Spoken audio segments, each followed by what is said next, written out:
তার নায়ক জসিমের মতো চোখের জল লুকিয়ে মুচকে হেসে কইল, আচ্ছা টাকা দেন। এই আবুল, মালটা ব্যাগে ঢোকা, ব্যবসা রোজই করি, একদিন আপার জন্য ব্যবসা বাদ।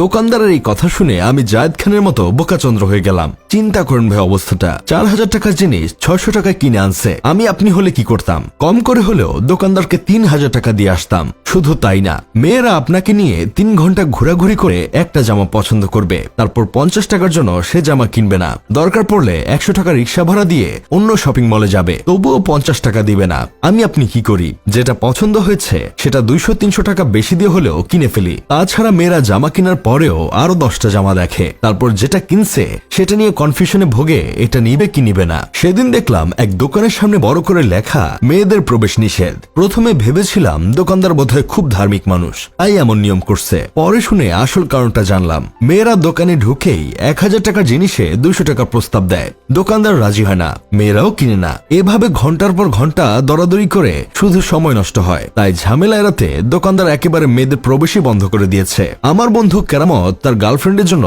3000 টাকা দিয়ে একটা শাড়ি কিনে এনেছিল। ওর গার্লফ্রেন্ড সেই শাড়ি দেখে কেরামতকে সাথে নিয়ে সেই দোকানদারকে গিয়ে বলল, আমার আলাভোলা বাবুটাকে পেয়ে 700 টাকা শাড়ি 3000 টাকা বিক্রি করছেন, বাকি টাকা ফেরত দেন, তা না হলে আমি এখনই ভোক্তা অধিদপ্তরে কল দিব।